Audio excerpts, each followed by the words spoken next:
Le 16 août 2025, un choc secoue le Burkina Faso. 57 camions d'armement sont interceptés à la frontière à l'aube et l'image est immédiatement frappante. Ce qui paraît d'abord une saisie spectaculaire expose pourtant une opération transfrontalière patiemment organisée, avec des armes d'origine multiples et une logistique capable de franchir plusieurs pays sans alerter les contrôles. Pour Ibrahim Traoré, la question n'est pas seulement de sécuriser un convoi, mais de protéger la souveraineté sans déclencher une escalade régionale incontrôlable. Et si cette nuit-là redessinait l'équilibre du Sahel? Cette affaire ne se résume pas à une interception spectaculaire à la frontière.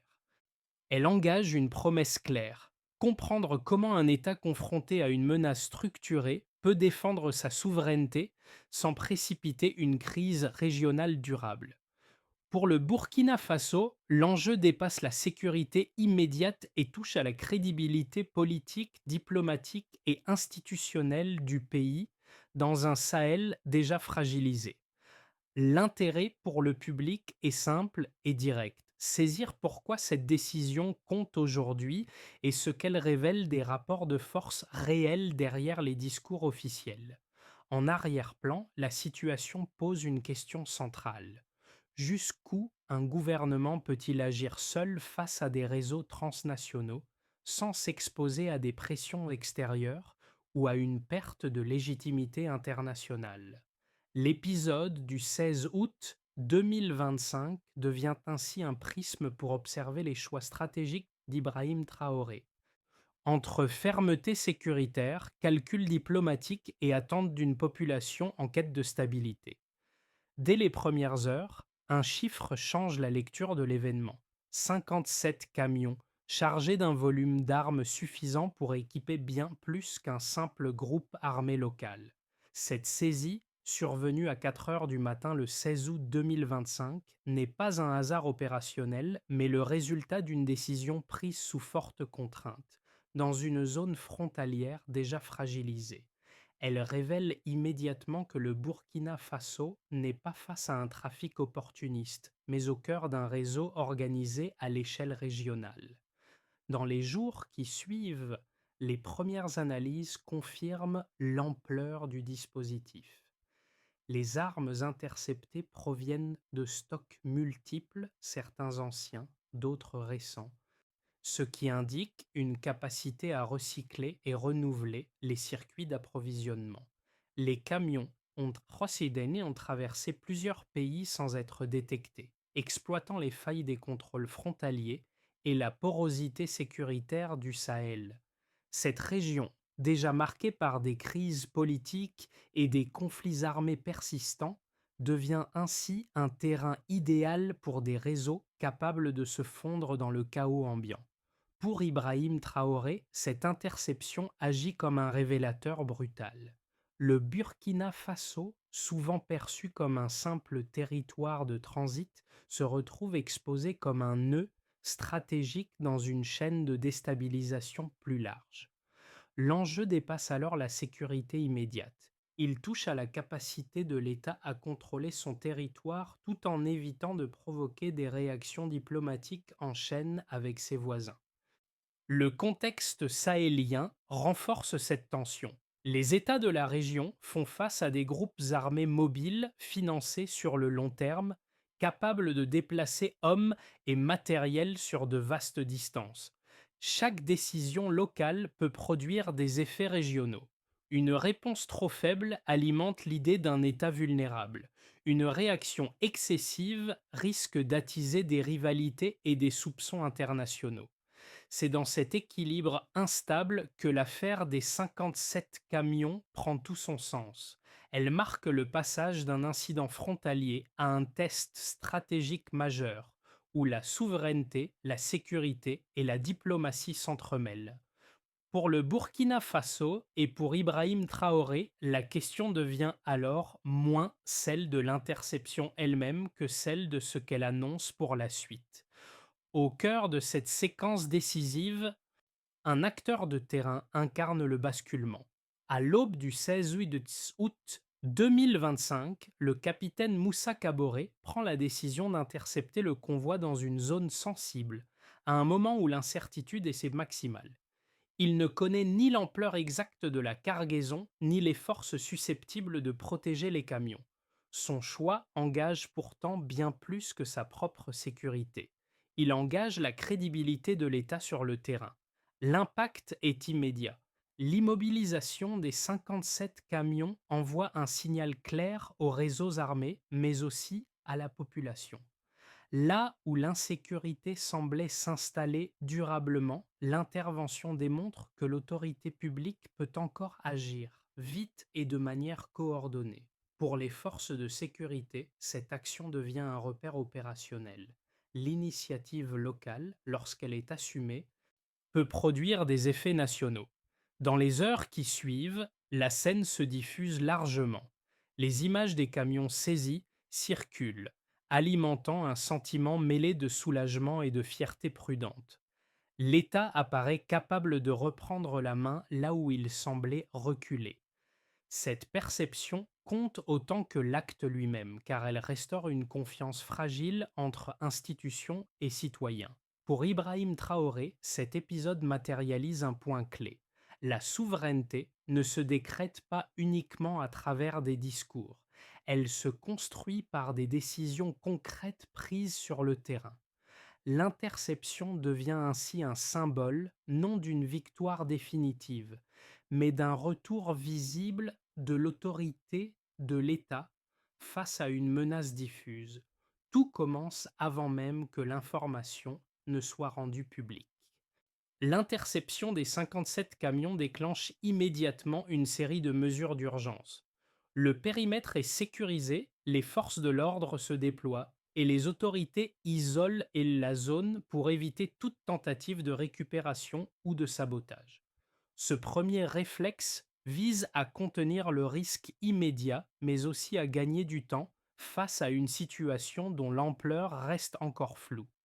Très vite, il devient évident que l'affaire dépasse une simple opération frontalière.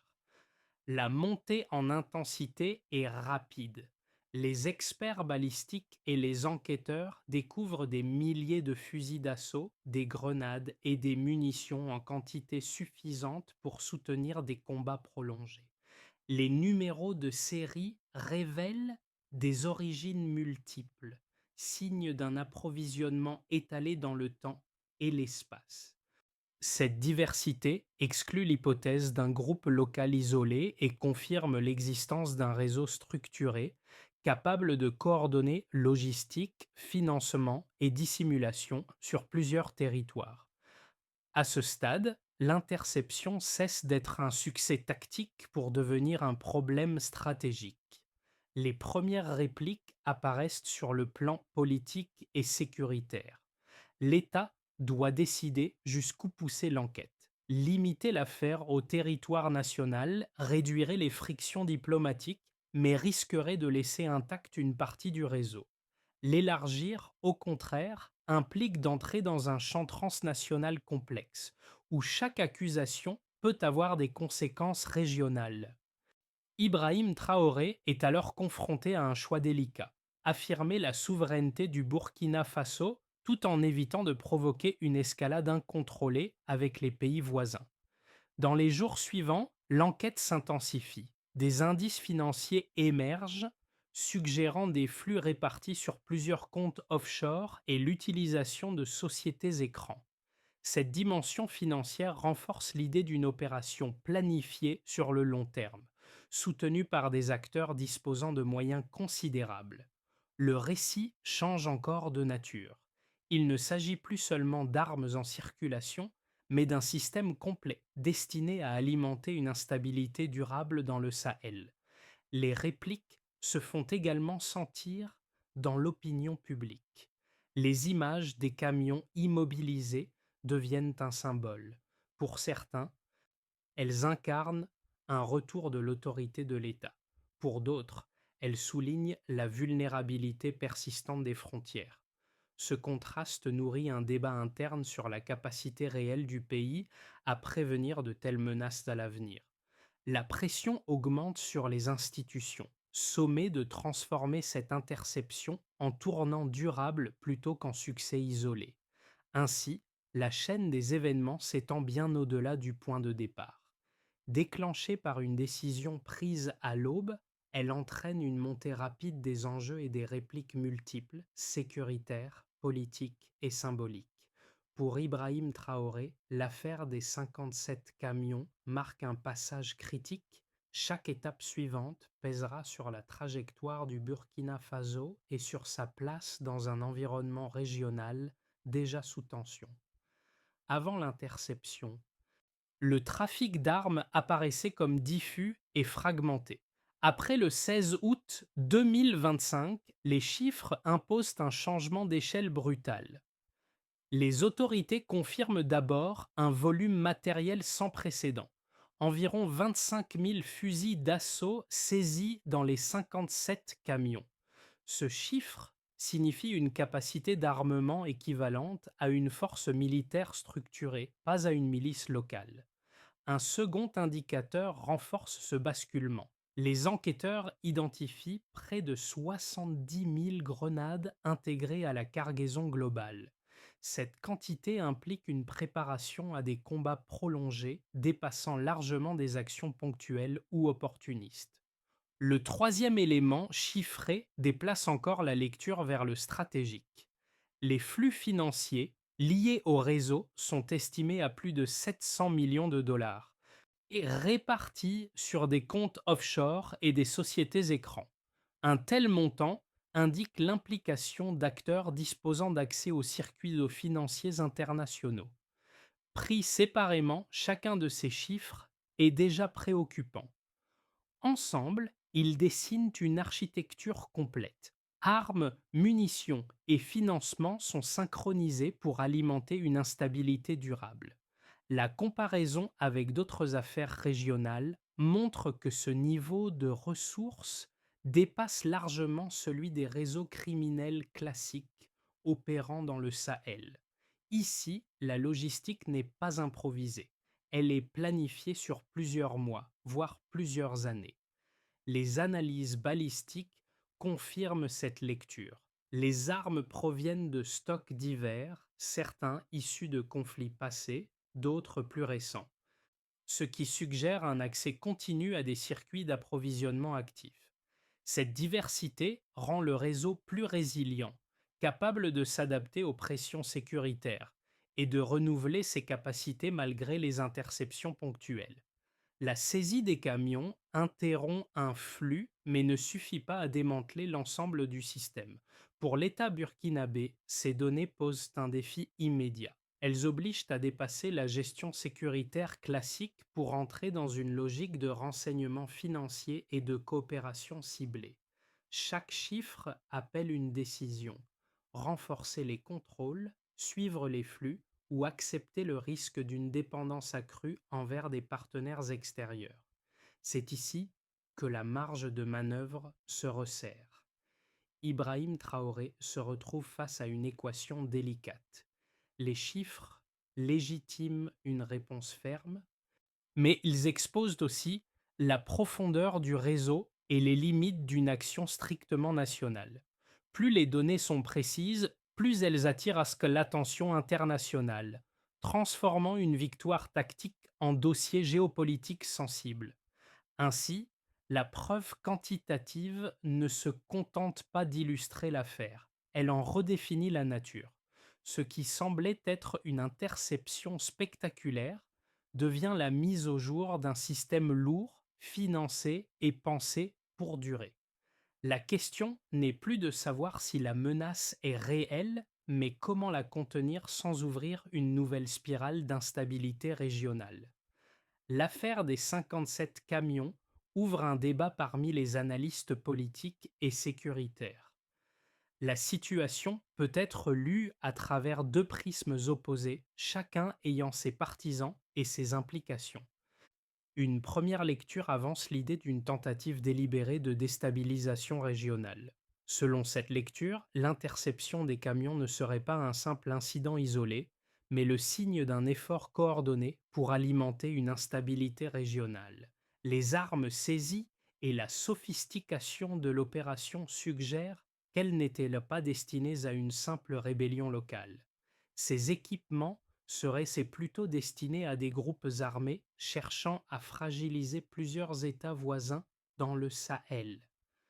Le Burkina Faso, vu comme un point de transit, aurait été pris dans un réseau bien plus vaste destiné à exploiter les failles de sécurité du Sahel pour étendre l'influence des forces antigouvernementales. Les défenseurs de cette vision insistent sur l'importance de la coopération internationale. Ils estiment que l'État burkinabé doit renforcer ses alliances, partager des renseignements et s'impliquer dans des initiatives multilatérales pour combattre ce réseau. Les risques de tensions diplomatiques avec les voisins existent, mais ce point de vue privilégie une réponse coordonnée à l'échelle régionale et internationale. Il repose sur l'idée que l'interception a révélé un problème bien plus large dont la résolution nécessite un effort collectif. Une seconde lecture y voit surtout un test de souveraineté nationale. En revanche, d'autres analystes soutiennent que l'interception des camions ne doit pas être vue comme une tentative extérieure de déstabilisation, mais comme une épreuve pour la souveraineté du Burkina Faso. Selon cette perspective, l'affaire souligne la capacité de l'État à défendre son territoire sans s'en remettre à des interventions extérieures, même si le réseau de trafic est international. L'accent est là mis sur la nécessité de préserver l'autonomie nationale, de maintenir le contrôle sur les frontières et de défendre les intérêts du pays face à des puissances extérieures potentielles. Les défenseurs de cette thèse appellent à un renforcement des capacités internes de sécurité. Ils estiment qu'une réaction purement internationale pourrait compromettre la souveraineté du Burkina Faso. Dans cette lecture, l'interception des camions devient une déclaration. Le pays doit être capable de se défendre seul sans compromettre ses valeurs et sa liberté d'action sur la scène internationale. Ces deux lectures opposées offrent des solutions différentes à la crise. D'un côté, l'accent est mis sur la coopération et l'intégration dans des structures multilatérales pour lutter contre la menace. De l'autre, il s'agit de préserver l'indépendance du pays et de renforcer ses propres institutions pour contrer la menace sans se soumettre à des influences extérieures. Le choix entre ces deux trajectoires aura des répercussions profondes sur l'avenir du Burkina Faso dans la région du Sahel. Au cœur de cette affaire, un élément crucial émerge, changeant la manière dont la situation est perçue: les liens financiers derrière le réseau de trafic. Ces nouvelles révélations ne concernent pas seulement l'interception des camions, mais un système plus vaste, internationalement connecté. Les flux financiers, estimés à plus de 700 millions de dollars, révèlent que le trafic n'est pas simplement local ou opportuniste, mais qu'il fait partie d'une opération transnationale avec un soutien financier massif. Cette dimension financière ajoute une couche de complexité à l'affaire, suggérant que les acteurs impliqués sont bien plus influents et organisés que ce qui était imaginé initialement. Cette découverte modifie les priorités stratégiques. Ce qui semblait être une victoire tactique de l'État burkinabé contre un trafic local devient un défi de gestion des relations internationales, où les partenaires étrangers, notamment dans le domaine économique et diplomatique, jouent un rôle clé. Pour Ibrahim Traoré, cette nouvelle donnée redéfinit la réponse à apporter. La solution n'est plus uniquement nationale, mais nécessite de s'attaquer à un réseau global aux implications géopolitiques majeures. La question alors se pose: jusqu'où le Burkina Faso peut-il aller seul dans la gestion de cette crise? La découverte de ces financements remet en cause la possibilité d'une simple réponse sécuritaire locale. La coopération internationale devient non seulement nécessaire, mais impérative. Cependant, cela soulève une nouvelle question: cette collaboration ne met-elle pas en danger la souveraineté nationale? Le dilemme est posé et la réponse à y apporter sera cruciale pour la suite de l'évolution du Burkina Faso dans un Sahel en pleine recomposition géopolitique. L'impact de cette révélation s'étend bien au-delà des frontières burkinabées et change la lecture de la situation dans toute la région du Sahel. Le Burkina Faso n'est plus seulement un maillon d'une chaîne, mais un acteur central dans un réseau international complexe. L'impact de l'interception des 57 camions d'armement se fait ressentir à plusieurs niveaux, bien au-delà des frontières du Burkina Faso. Les retombées se déploient d'abord à l'intérieur de l'appareil d'État. L'autorité s'est renforcée, mais la tâche reste colossale. La saisie symbolise un retour du contrôle et en même temps une prise de conscience de la vulnérabilité du pays face à des réseaux criminels bien organisés. Le défi devient de maintenir cette autorité et de transformer une réaction ponctuelle en stratégie durable, en améliorant le renseignement, le contrôle des frontières et la coopération avec des partenaires, sans basculer dans une dépendance excessive. Du côté des citoyens, l'événement produit un mélange de soulagement et d'incertitude. Après des années d'insécurité, l'image du convoi immobilisé restaure un sentiment de protection, mais chacun sait que la stabilité demeure fragile. La population observe désormais la capacité des institutions à prolonger ce succès tactique par des résultats concrets, au quotidien, et à reconstruire une confiance durable. Dans l'environnement régional, les voisins du Sahel, notamment le Mali et le Niger, perçoivent la saisie comme un signal immédiat. Pour certains, elle ouvre une fenêtre pour renforcer la coopération et l'échange de renseignements. Pour d'autres, elle met en lumière la fragilité des frontières communes et peut attiser les soupçons. Le Burkina Faso doit donc consolider ses capacités tout en gérant avec prudence les équilibres politiques et sécuritaires de la région. Enfin, sur la scène internationale, la saisie renforce l'image d'un État capable de répondre à une menace tangible. Mais l'ombre de puissants soutiens financiers derrière le trafic oblige les partenaires étrangers à se repositionner. Le Burkina Faso se retrouve au centre d'un réseau global et devra naviguer habilement entre ses intérêts nationaux et des pressions extérieures croissantes pour que l'élan créé par l'interception ne se retourne pas contre sa marge de manœuvre. Ainsi, les répercussions de cette action se déploient sur plusieurs fronts, affectant non seulement le Burkina Faso, mais aussi son environnement régional et ses relations internationales. Les réponses et torsons à ces nouveaux défis détermineront l'avenir du pays et son rôle dans une région de plus en plus complexe. L'impact de l'interception des 57 camions d'armement projette le Burkina Faso dans un futur incertain, avec plusieurs scénarios possibles se dessinant sur une période de 6 à 12 mois. Ces trajectoires dépendent de la manière dont le gouvernement, dirigé par Ibrahim Traoré, choisira de gérer les tensions internes, la coopération régionale et les pressions internationales. Dans une trajectoire de stabilisation progressive, dans ce scénario, les autorités burkinabées réussissent à maintenir la situation sous contrôle.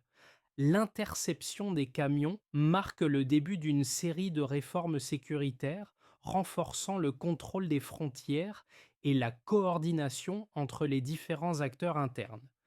Une coopération renforcée avec les voisins du Sahel permet de diminuer l'influence des groupes.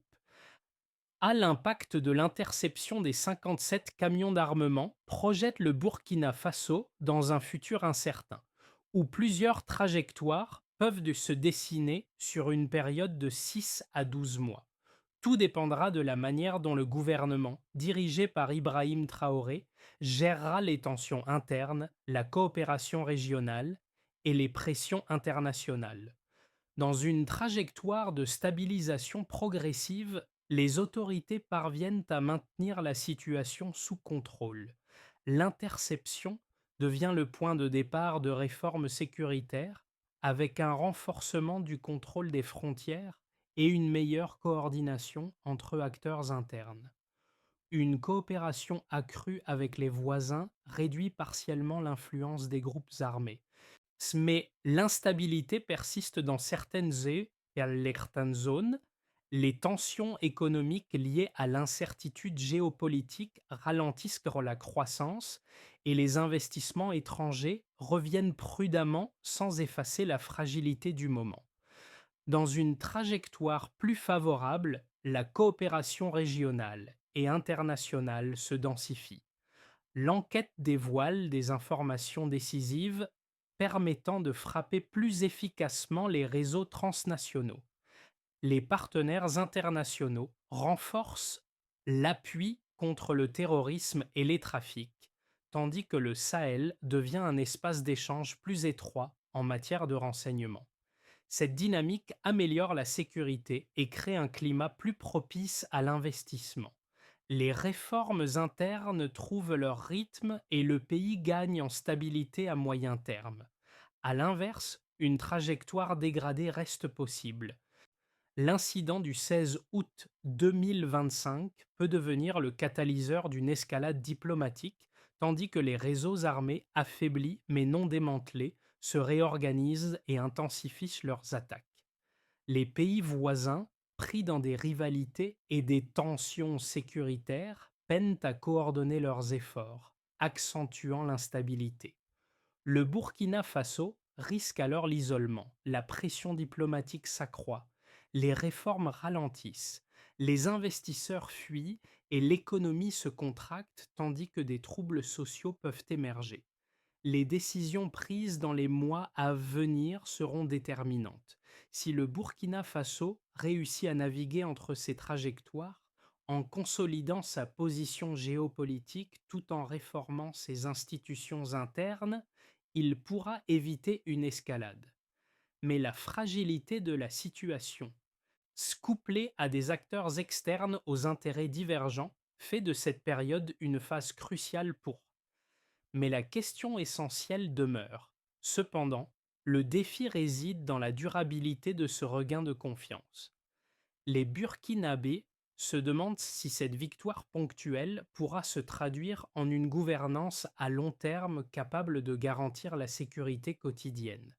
L'État sera-t-il capable de maintenir cette dynamique de fermeté sans recourir à des mesures? L'interception des 57 camions d'armement, bien que centrée sur des enjeux de sécurité nationale et de souveraineté, a un impact direct et palpable sur les citoyens burkinabés.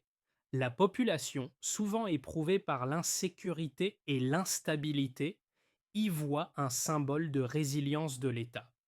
La perception de cet événement, notamment dans les grandes villes comme Ouagadougou, varie selon les attentes vis-à-vis du gouvernement et la crédibilité des changements à venir. Pour beaucoup, la saisie du convoi représente une victoire tangible. Après des années de violence et d'incertitude, elle démontre que l'État peut encore faire front face aux menaces transnationales. Les images des camions immobilisés circulent largement et nourrissent un sentiment de fierté prudente, comme si l'autorité publique réapparaissait là où elle semblait reculer. Mais ce regain de confiance est fragile. La question centrale devient celle de la durée. Cette victoire ponctuelle pourra-t-elle se traduire en une gouvernance capable de garantir la sécurité au quotidien sans basculer dans des mesures qui déstabiliseraient davantage le pays? Si les autorités ne parviennent pas à prolonger l'amélioration de la sécurité et à répondre aux attentes économiques et sociales, l'élan pourrait se dissiper rapidement. Sur le terrain, les unités de sécurité locales resteront déterminantes pour maintenir la pression et empêcher la reconquête des espaces perdus.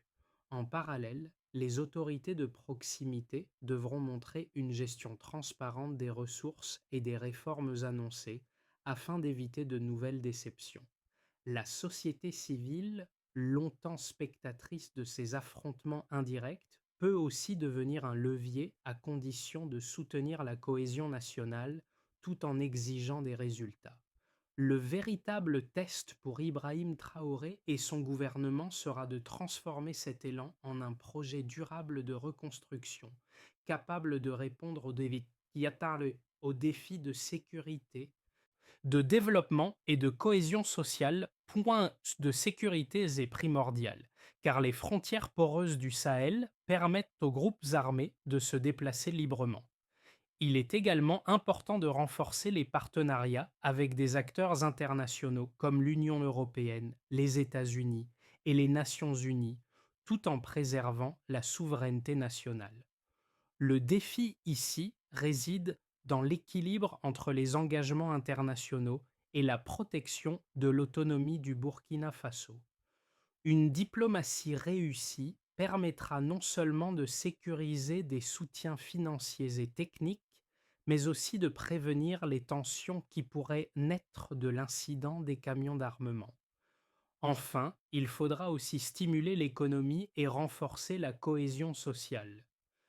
Enfin, pour garantir une stabilité durable, le Burkina Faso doit répondre aux attentes économiques et sociales de sa population.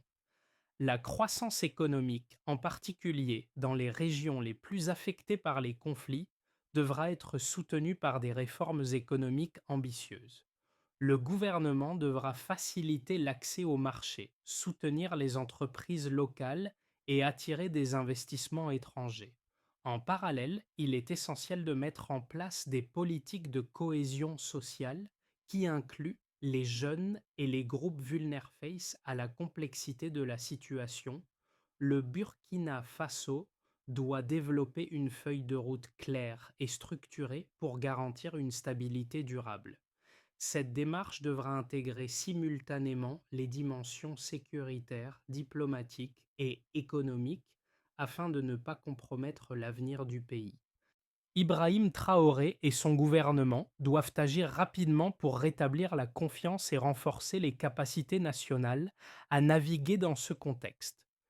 La première priorité consiste à sécuriser les frontières et à renforcer le renseignement interne. Cela suppose d'investir dans des moyens de surveillance plus efficaces, comme des drones et des systèmes de détection, pour contrôler les passages et limiter la reconstitution des réseaux criminels. Il faudra aussi former les forces de l'ordre local, améliorer la coordination entre services et consolider les échanges de renseignements, tout en garantissant la transparence et la responsabilité. La seconde priorité relève de la diplomatie régionale et internationale. Le Burkina Faso devra renforcer ses liens avec ses voisins du Sahel, notamment le Mali, le Niger et le Tchad, afin d'agir de manière plus coordonnée contre des réseaux transnationaux. En parallèle, il sera nécessaire de consolider les partenariats avec des acteurs internationaux, qu'il s'agisse de soutien technique, financier ou politique, sans laisser ces engagements empiéter sur l'autonomie nationale. L'équilibre entre coopération et souveraineté sera décisif pour éviter que l'affaire ne se transforme en crise diplomatique. Enfin, la stabilité durable passera aussi par l'économie et la cohésion sociale. Le gouvernement devra répondre aux attentes de la population, soutenir la croissance, en particulier dans les régions les plus touchées, faciliter l'accès au marché, appuyer les entreprises locales et attirer des investissements. En même temps, des politiques de cohésion sociale devront réduire les inégalités, inclure les jeunes et les groupes vulnérables et renforcer la participation citoyenne dans la prise de décision. Cette feuille de route sera cruciale pour préserver l'équilibre fragile du pays. Si ces réformes avancent de manière cohérente, elles pourront améliorer la sécurité à court terme et poser les bases d'un avenir plus sûr, plus prospère et plus inclusif, de sécurité, des stratégies diplomatiques novatrices et des politiques économiques inclusives qui renforceront la résilience du Burkina Faso face à de futures menaces. Le Burkina Faso a l'opportunité de transformer cette épreuve en un point de départ pour un renouveau. mais cela dépendra de la manière dont les actions seront mises en œuvre et suivies. À vous, citoyens, leaders et partenaires, participez à ce projet commun. Le pays a besoin de tous pour réussir. En soutenant ces réformes et en participant activement à la construction d'un avenir plus sûr et plus prospère, chaque Burkinabé pourra contribuer à l'écriture d'une nouvelle page de l'histoire. Le Burkina Faso ne peut plus être un spectateur. Le pays doit maintenant être l'acteur principal de son propre destin. Ensemble, nous pouvons forger un avenir meilleur. Quelles actions allez-vous entreprendre pour soutenir cette dynamique?